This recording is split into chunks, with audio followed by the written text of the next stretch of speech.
같이 보겠습니다. 그러나 백성 가운데 또한 거짓 선지자들이 일어났으나니 이와 같이 너희 중에도 거짓 선생들이 있으리라. 그들은 멸망하게 할 이단을 가만히 꺼려들여 자기들을 자신 주를 부인하고 임박한 멸망을 스스로 취하는 자들이라. 여럿이 그들의 호식하는 것을 따르리니 이로 말미암아 진리의 도가 희망을 받을 것이요 그들이 당심으로써 지어낸 말을 가지고 너희로 이득을 삼으니 그들의 심판은 여태부터 지체하지 아니하니 그들의 멸망은 잠들지 아니하느니라. 아멘. 오늘 말씀의 제목은요, 하나님의 전신갑주를 입자입니다. 요즘 뉴스를 보면 그 통일교하고 그 신천지가 정치 세력들을 등에 업고 자기들의 세력을 확장하려고 했던 그런 일들이 보도가 되고 있습니다. 이번에 그 굵직굵직한 여러 사업들이 발각이 되어가지고 이제 그것이 이제 멈추게 되었는데요. 오래전부터 이 정치 세력과 결탁을 해서 자기들의 그 세력을 키워온 것들이 드러나고 있습니다.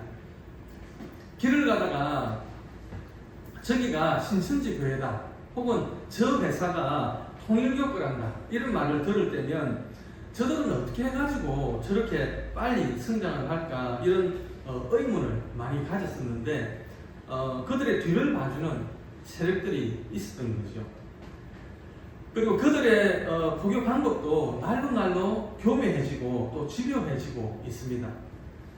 우리 기독교에서는 그들을 이단이라고 선을 긋고 있는데요. 왜 그러냐면 그들이 사회와 가정과 개인에게 너무 큰 피해를 입히고 있기 때문입니다.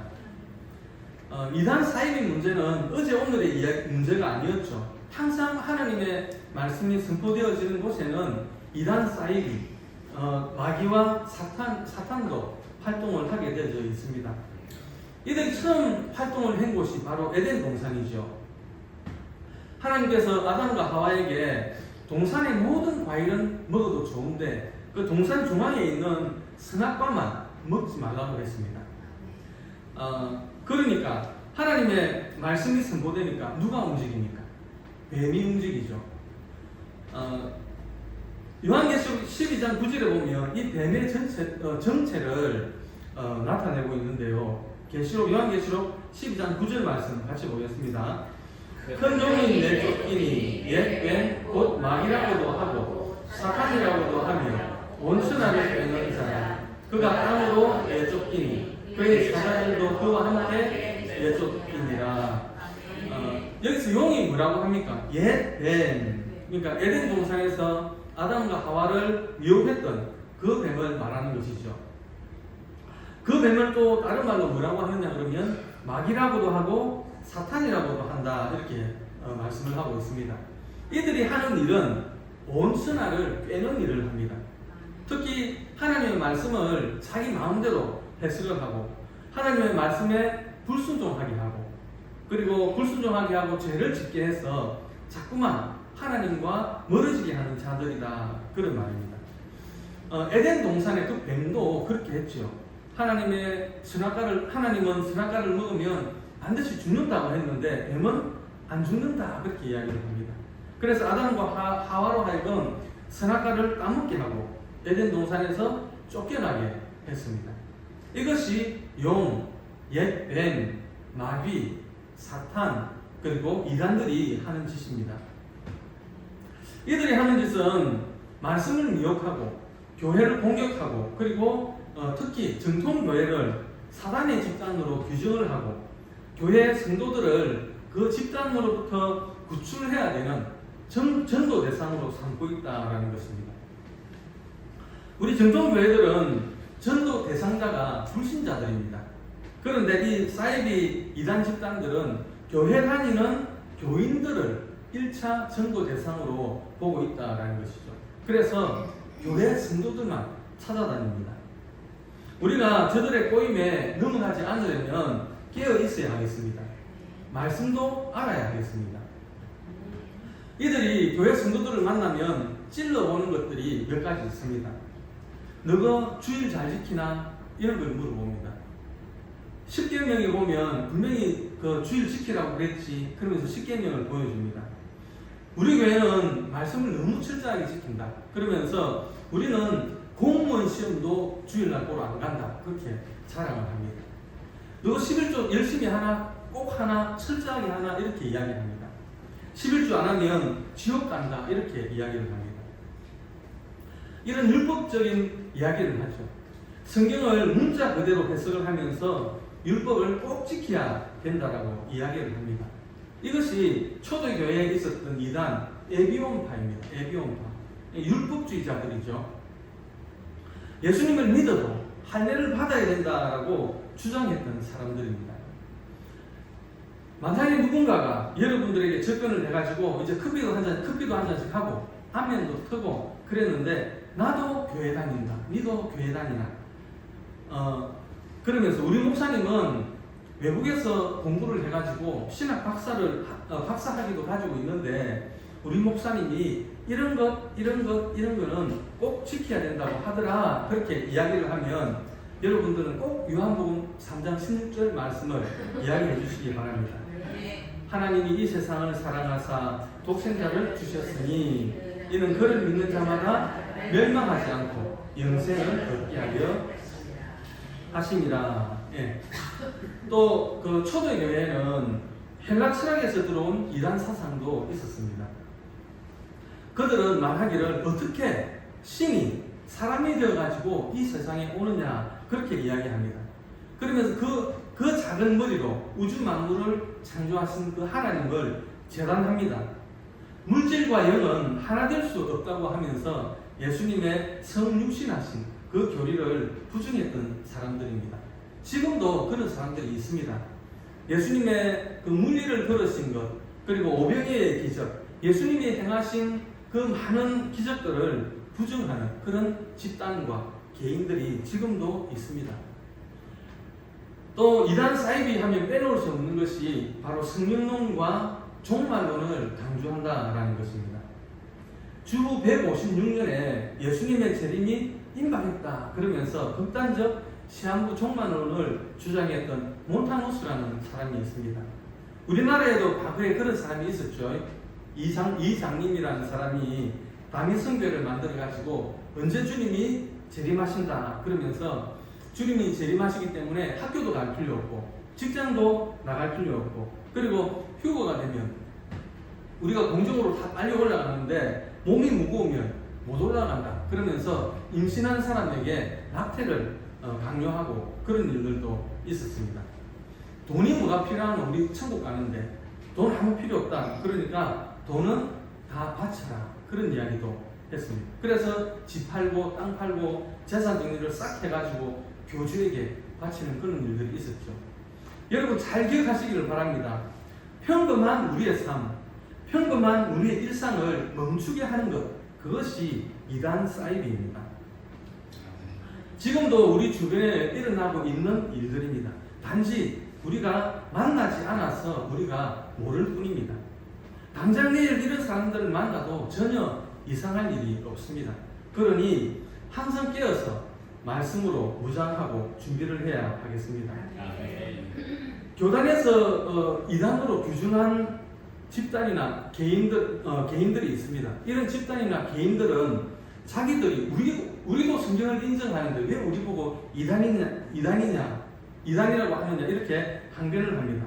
우리도 예수 그리스도를 믿는다. 예수님이 하나님의 아들이라는 것을 우리도 믿는다. 성경이 하나님의 말씀이라는 것도 우리도 믿는다. 우리도 구원의 확신이 있다. 그리고 우리도 구원의 확신이 있는데 왜 우리 보고 이단이라고 하느냐라고 항변을 합니다. 왜 그 사람들이 이단이냐? 그러면 그들도 성경을 내세우지만 예수님을 고백하지만 그런데 왜 그들이 이단이냐고 하면 복음에다가 자기들이 원하는 것들을 더 추가하고 있기 때문에 그렇습니다. 오직 예수로 구원이고 오직 성경만이 진리인데 그 선을 넘어버리는 것이죠. 그래서 몰몬교 같은 경우에는 성경에다가 몰몬경을 추가를 해놓고 있습니다. 또 통일교회는 성경에다가 원리 강론이라는 것을 추가를 해놓고 있습니다.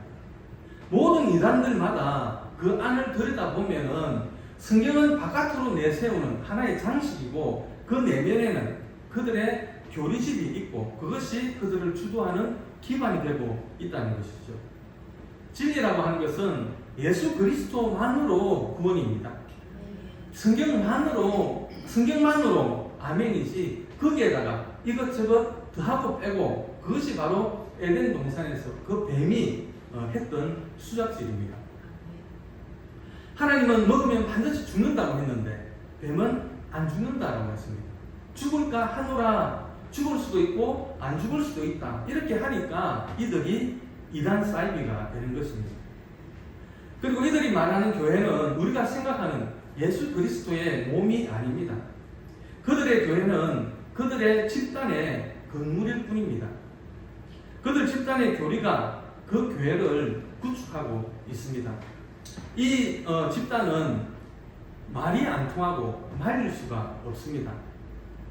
우리 교회는 교단이 있고 그래서 교회법이 있고 그래서 우리가 하나님의 말씀을 잘못 가르치면 교리에서 빗나가는 것을 가르치면 당장 제재를 받고 또 처벌을 받습니다. 그러나 이단 집단은 그런 제재를 받지 않습니다. 저들은 공통된 공교회가 아니기 때문에 그렇습니다.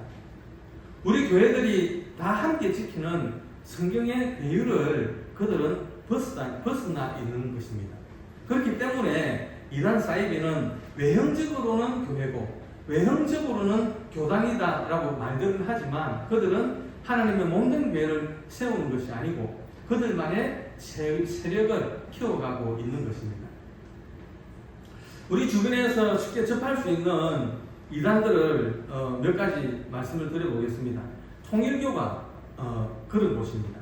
신천지, 그리고 여호와의 증인, 구원파, 하나님의 교회, 무료 성경신학교 등등이 그런 곳입니다. 이 집단들은 교회 다니는 성도들을 타깃으로 삼고 있습니다. 그 중에서도 교회에 불만을 가지고 있는 사람들을 찾아내가지고 달래면서 보석을 합니다. 그리고 기존 교회에서 상처를 받았던 사람들, 기존 교회에 적응을 잘 못하는 사람들을 타겟으로 삼고 있습니다.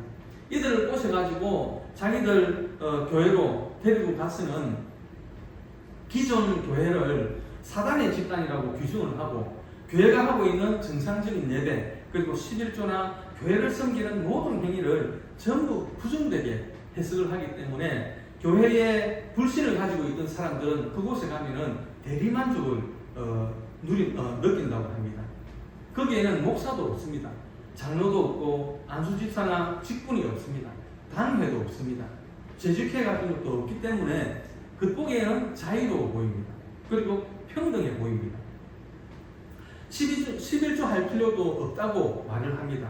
하지만 결국은 함정에 빠져가지고 전 재산을 다 탈취당하고 불행한 일을 겪게 되는 것입니다.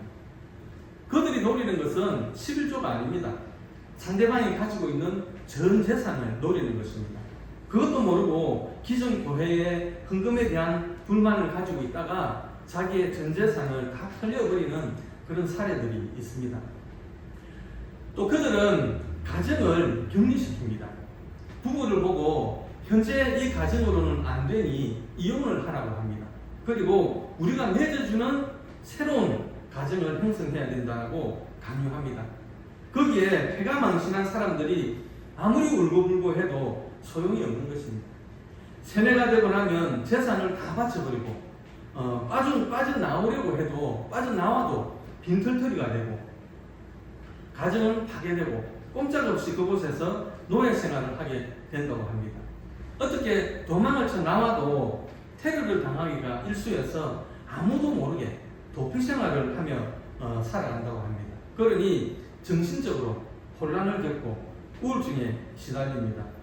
이단 사이비는 끈질기고 집요합니다. 그래서 예수님께서 이런 말씀을 하셨죠.